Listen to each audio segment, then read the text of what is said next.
ಸಂತೋಷ್ ಲಾಡ್ ಅವರು ಧಾರವಾಡದ ಸರ್ಕ್ಯೂಟ್ ಹೌಸ್ನಲ್ಲಿದ್ದಾಗ ಅವರನ್ನ ಭೇಟಿ ಮಾಡೋದಕ್ಕೆ ಕನ್ನಡ ಪರ ಸಂಘಟನೆಯ ಹೋರಾಟಗಾರರು ಬರ್ತಾರೆ. ಹಿಂದಿ ಹೇರಿಕೆಯ ವಿರುದ್ಧ ನಾವು ಪ್ರತಿಭಟನೆ ಮಾಡ್ತಾ ಇದ್ದೀವಿ ಅಂತ ಅವರು ಮಾಡ್ತಿರುವಂತಹ ಪ್ರತಿಭಟನೆಯ ಉದ್ದೇಶವನ್ನ, ಗುರಿಯನ್ನ ಸಚಿವರ ಮುಂದಿಡ್ತಾರೆ. ಇಲ್ಲಿ ನಮ್ಮ ನಾಡಲ್ಲಿ ಕನ್ನಡದ ಬೆಳವಣಿಗೆ, ಹಾಗಾಗಿ ಇಲ್ಲಿ ಏನು ಉತ್ತರ ಕರ್ನಾಟಕದ ಪದಗಳು ದಕ್ಷಿಣ ಕರ್ನಾಟಕಕ್ಕೆ ಗೊತ್ತಿಲ್ಲ, ದಕ್ಷಿಣ ಕರ್ನಾಟಕದ ಉತ್ತರ ಕರ್ನಾಟಕಕ್ಕೆ ಗೊತ್ತಿಲ್ಲ, ಇಂಥದ್ದೆಲ್ಲ ಬೆಳೆಸೋದಕ್ಕೋಸ್ಕರ ಇರುವಂಥ ಹಿಂದಿ ಪ್ರಕಾಶವನ್ನು ಕನ್ನಡ ಪದ ಕಟ್ಟುವ ಕಟ್ಟಡವನ್ನು ಬದಲಾವಣೆ ಮಾಡಬೇಕು ಅಂತ ನಮ್ಮ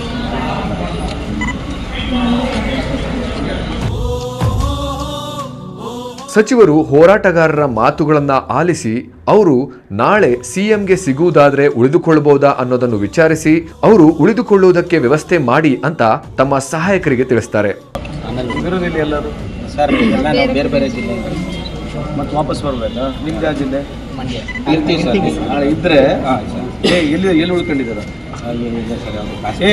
ಸರ್ ಬೈಲ್ ಸರ್ ಇಲ್ಲೇ ವ್ಯವಸ್ಥೆ ಮಾಡಿರೋಕ್ಕೆ ಕಮಿಷನರ್ಗೆ ಹೇಳ್ತೀನಿ, ನಾಳೆ ಅಲ್ಲಿ ಬನ್ನಿ. ಆಯ್ತು ಸರ್. ಏರ್ಪೋರ್ಟಿಗೆ ಹೋಗ್ತೀನಿ ಮುಂಚೆ ಒಂದು ಸಲ ಕೊಡಿ. ಆಯ್ತು ಸರಿ, ಆಯ್ತಾ? Thank you. ಹೀಗೆ ಎಲ್ಲ ಕಡೆನೂ ಎಲ್ಲರ ಮುಂದೆನೂ ಕೂಡ ಮಾನವೀಯತೆಯನ್ನ ಮೊದಲು ಎತ್ತಿ ಹಿಡಿತಾರೆ.